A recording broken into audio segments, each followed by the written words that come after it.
إياك نعبد وإياك نستعين. Bismillahirrahmanirrahim. My name is Tanzil Ali Khan. I am from Gilgit-Baltistan, Ghazar, Yasin. And I am first year FS student, Faculty of Arts and Science at Aga Khan University. Sir, first of all, I am very thankful to you that you are here today with us, and it's a great honor for us, right? So, as a part of Gilgit-Baltistan, my question from you would be like that. From 1947 سے لے کے اب تک ہمیں constitution کی حیثیت سے نہیں دیا گیا ہے. تو دیکھا جائے تو پرائم منسٹر صاحب کی پاکستان کے کنسٹیٹیوشن کے آئین میں ہمارے لیے پاکستان کو ہم سٹیزن قرار نہیں دیا جاتا ہے. اور last time 2000 order of 2018 act کے تحت اس میں کیا کہا گیا کہ ہم گلگت بلتستان کے سٹیزنس ہیں, رائٹ. تو اس کے بعد یہ ہوتا ہے کہ 1947 میں آزادی ہوئی, اس کے بعد ہم کشمیر سے الگ ہوئے تو تب سے لے کے اب تک we are not given the fundamental rights to us.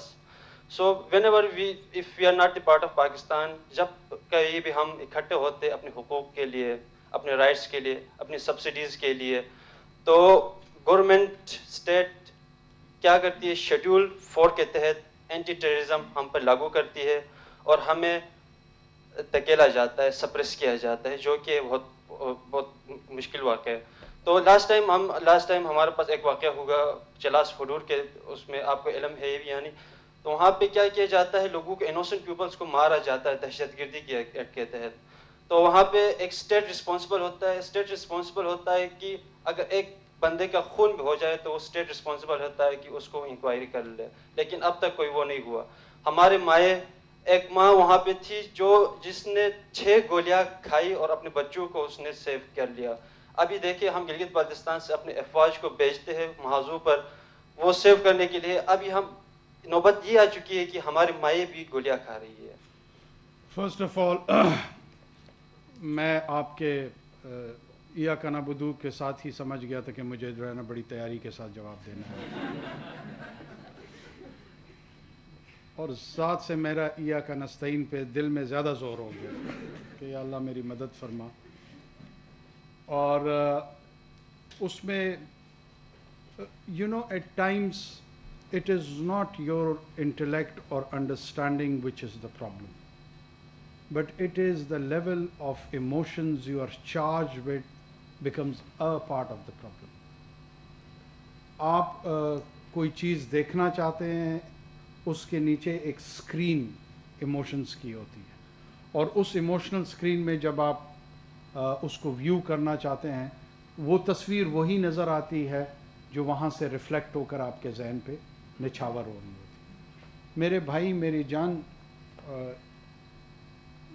Gilgit Baltistan is part of Pakistan and inshallah it will remain part of Pakistan. دنیا میں جو ماڈرن نیشن سٹیٹس بنی ہے نا, مختلف ایکسپیرینسز کے تحت پرنسپلٹیز کی انکارپوریشن ہوئی ہے. یہ مجھے اور آپ کو کوئی جان بابا یا خان یا جو بھی نام ہے, میں کسی کے نام کی تصحیح نہیں کرنا چاہتا ہوں, وہ اس طریقے سے بیان کرتے ہیں جیسے انگلینڈ کوئی 5000 سال کا تجربہ ہے, جرمنی 6000 سال کا تجربہ ہے, اٹلی 9000 سال کا تجربہ ہے. ایسا نہیں ہے. ایسا کیا ہے؟ ایسا نہیں ہے. اٹالین یونیفیکیشن آلموسٹ 170 ایئرس کی ایکسپیریمنٹ. آپ کو ہسٹری میں روم ملے گا, اٹلی نہیں ملے گا. آپ کو ہسٹری میں فلورنس ملے گا, اٹلی نہیں مل رہا. ملان ہے, اٹلی نہیں ہے. اسی طرح جرمن یونیفیکیشن ہے, اس طرح یو کے کی یونیفیکیشن ہے, اس طرح پاکستان کی ہے, جو انڈین یونین ہے انڈر برٹش راج بھی نا, یہ ایک دن میں برٹش راج نہیں بنا تھا. یہ کوئی مور اور لیس 150-200 سال ان کو لگے, اور آہستہ آہستہ اس کو انکارپوریٹ کرتے گئے. آپ اپنے علاقے کی تاریخ بھی دیکھیں گے نا, تو مہاراجا ان سے گجروں سے لڑائیاں لڑتے ہوئے اور سکھوں سے لڑائیاں لڑتے ہوئے, اور پورے کشمیر کی یہ کیا تھی, اس طرف زارسٹ راشیا تھا, اس طرف برٹش امپائر تھی, اور وہ اس اسٹریٹجک ایریا کو, اس طرف سنگسیانگ کا علاقہ تھا, اس طرف قزاقستان اور کرغستان جس کو ویسٹ ترکستان کہتے تھے, یہ علاقہ تھا. یہ تمام علاقے اس طرح تاریخی طور پہ ایک دوسرے کے ساتھ اختلاط کرتے رہے ہیں. آپ کو فریڈم آف ایکسپریشن بھی ہے, آپ کو فریڈم آف اوپینین کی بھی انٹائٹلمنٹ ہے. اتنے بڑے مجمع میں ملک کے وزیر اعظم کے سامنے جو آپ کے دل میں ہے آپ نے کہا ہے, تو کسی نے اسٹائفل تو نہیں کیا آپ. یہ تو آپ کا آرگومنٹ ادھر ختم ہو جاتا ہے. یا تو یہ ہو خدا نہ خواستہ کہ آپ کو ڈسکریج کیا ہو, ماڈریٹر نے آپ کو روکنے کی کوشش کی, میں نے نہیں کی. اچھا, اس کے بعد خدا نہ خواستہ آپ کو کوئی نقصان ہو تب بھی کوئی نکتہ چینی بن سکتی ہے. اگر یہ دونوں چیزیں نہیں ہو رہی ہیں تو اس کا مطلب ہے کہ آپ کا یہ الزام کہ یہاں فریڈم آف ایکسپریشن نہیں ہے, اس میں وزن کم ہو جاتا ہے, ہوگا کم وزن ہوتا. پولیٹیکل انسٹیبلٹی کے تحت اس ملک کی ہماری اپنی چیکرڈ ہسٹری ہے, اس پہ اگر میں چاہوں تو گھنٹوں بات ہم کر سکتے ہیں. اگر جس دوران کی طرف آپ مجھے اشارہ دے رہے ہیں اس دورانیہ میں یہاں پہ ایسے ایسے جرنلسٹ تھے, ان کو گولیاں ماری گئیں, ان کے ساتھ اور ایسے حرکات ہوئی جو کہ فریڈم آف ایکسپریشن کے زمرے میں تو بالکل نہیں آتی. لیکن ہمارے ملک کا ایک پولیٹیکل اور سوشل اور جرنلسٹک کلچر ہے, نہیں ہونا چاہیے, اس طرح اس کو ڈسکریج کرنا چاہیے.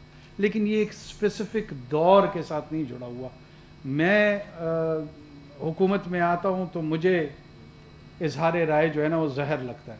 اگر آپ کو دے دوں حکومت تو آپ کو زہر لگنا شروع ہو جاتی ہے. This is part of the problem. ہم اس کو ایز اے پرنسپل نہیں ٹریٹ کرتے ہیں, ہم اس کو ایونٹ بیس پک کر کے چیری پکنگ کے تحت ٹریٹ کرتے ہیں, اور پھر ایک اس کے ارد گرد نیریٹو بنا لیتے ہیں کہ دیکھا ظلم عظیم آج کل جو ہو رہا ہے, اور وہ سارے مظلوم پہلے کچھ سالوں تک ظالم کی قطار میں چل رہے ہوتے ہیں.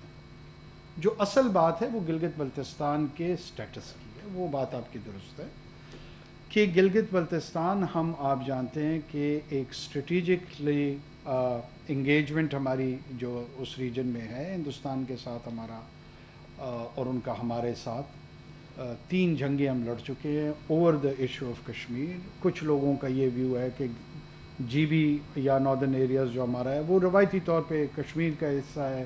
ایک ویو یہ ہے کہ نہیں, ان کی اپنی ڈسٹنکٹ آئیڈینٹی ہے. یہ آپ ڈومیسٹک کنزمپشن یا پولیٹیکل ڈسکورس کے لیے آن دا کوسچن آف آئیڈینٹی رکھ سکتے ہیں, لیکن جب آپ یو این کے انٹرنیشنل فریم ورک میں کسی میٹر کو ریزالو کرتے ہیں تو پھر اسی فریم ورک کے تحت ہی چیزوں کو دیکھنا پڑے گا. ہم اس سے باہر نہیں نکل سکتے. لہٰذا اس کو ایک as a whole region of Kashmir کے طور پہ ٹریٹ کیا جاتا ہے.